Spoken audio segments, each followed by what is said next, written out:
La contribución de Anselmo.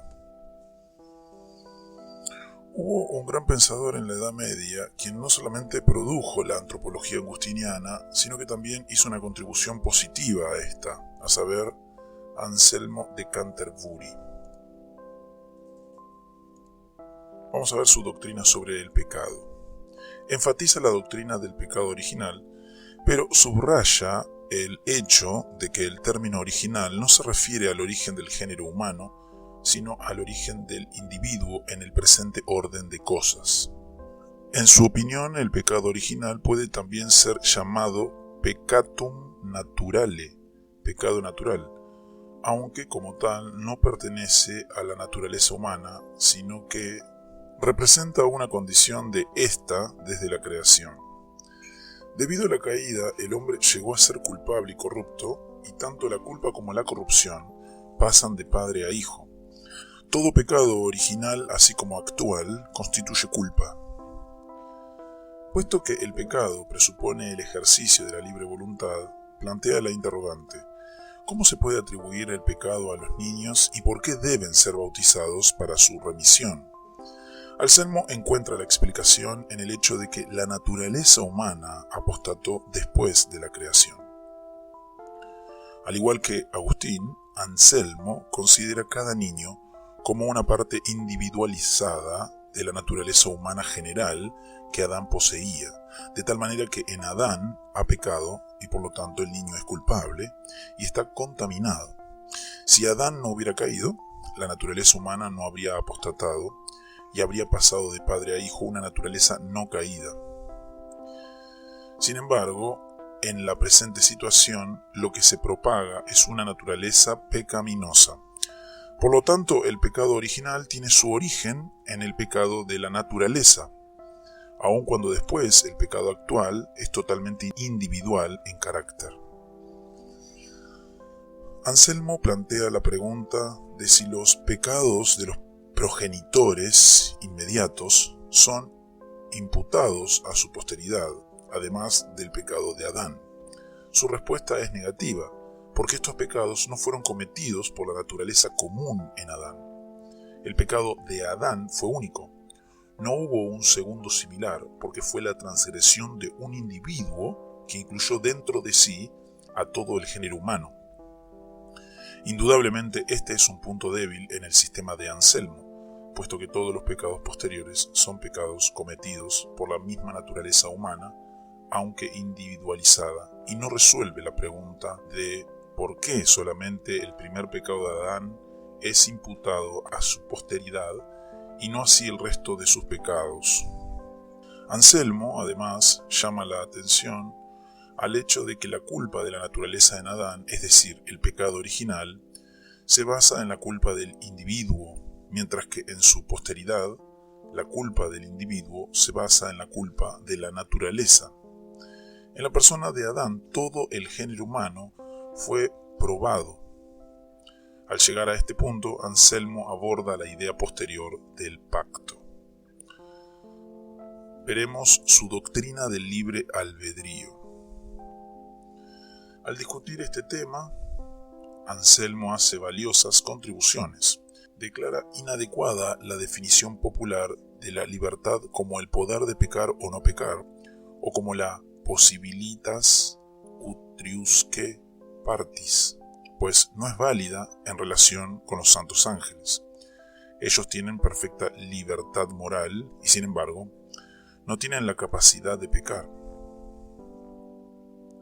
Anselmo creía que la voluntad, que por sí misma y sin presión externa, está tan fuertemente determinada para hacer lo correcto y que es incapaz de desertar de la senda de rectitud, es más libre que la voluntad que está tan débilmente determinada para lo correcto que es capaz de desviarse del camino de rectitud. Pero si esto es así, la pregunta es: ¿podemos o no llamar a la apostasía de los ángeles y la de nuestros primeros padres un acto libre? Anselmo responde que el acto de nuestros primeros padres fue ciertamente un acto espontáneo, de pura voluntad propia, pero no un acto de libertad genuina. Ellos pecaron no en virtud de su libertad, sino a pesar de ella, en virtud de la possibilitas peccandi, la posibilidad de pecar. El poder de obrar de manera distinta de lo que ellos hicieron no añadió nada a su libertad, pues ellos eran voluntariamente santos sin ella. Anselmo distingue entre la verdadera voluntad y la facultad de la voluntad en sí misma. La primera se perdió, mas no así la segunda. El verdadero propósito y destino de la voluntad no es el de escoger entre lo bueno y lo malo, sino escoger lo bueno. El Creador tenía el propósito de que la facultad voluntaria deseara lo bueno y nada más que lo bueno. Su verdadera libertad consistía en su autodeterminación a la santidad. Esto implica rechazar la idea de que libertad es capricho y de que la voluntad fue creada con la libertad de la indiferencia. La voluntad, en virtud de su creación, está confinada a un solo objetivo: santidad. Pero la aceptación de este propósito debe ser autodeterminación y no una presión externa. El poder de escoger lo malo, cuando es dado con el propósito de prueba, disminuye la perfección de la verdadera libertad, puesto que la expone a los riesgos de una elección ilegítima. Las peculiaridades de la antropología católico-romana. La Iglesia católico-romana albergaba dos tendencias, la semi-agustiniana y la semi-pelagiana. De estas, la semi-pelagiana ganó gradualmente la preponderancia. No podemos aquí seguir las discusiones de todos los escolásticos, por lo tanto, solo afirmaremos las enseñanzas características que emergieron gradualmente. Gradualmente prevaleció la opinión de que la rectitud original del hombre no fue un don natural, sino más bien un don sobrenatural. Se sostenía que el hombre naturalmente consiste de carne y espíritu, y que de estas inclinaciones contrarias o diversas se origina un conflicto, concupiscencia, que frecuentemente dificulta hacer lo correcto.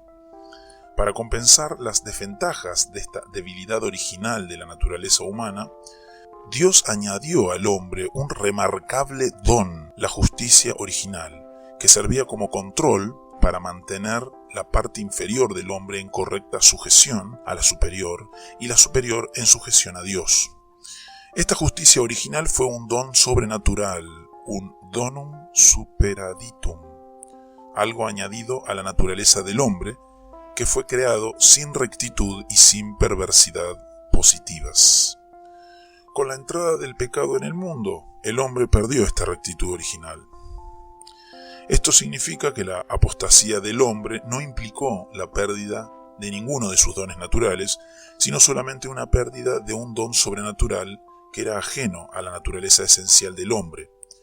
La rectitud original se perdió y el hombre cayó en la condición de un conflicto desenfrenado entre la carne y el espíritu. La supremacía del elemento superior sobre el elemento inferior de su naturaleza fue fatalmente debilitado. El hombre fue llevado a una condición neutral en la cual él no era ni pecador ni santo. Una condición en la que, por la misma constitución de su naturaleza, estaba sujeto a un conflicto entre la carne y el espíritu.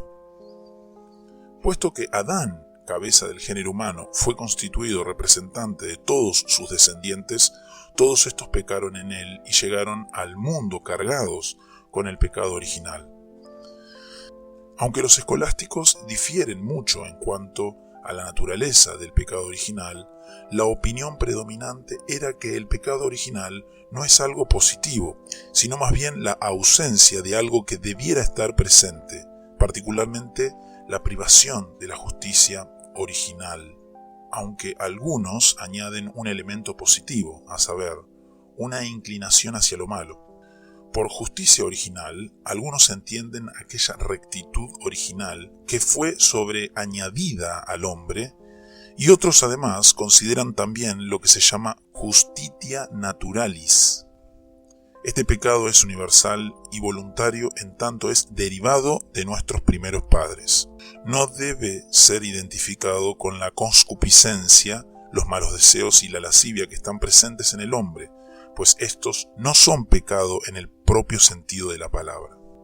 Los católicos romanos rechazan la idea de la impotencia espiritual del hombre y su total dependencia de la gracia de Dios para su renovación.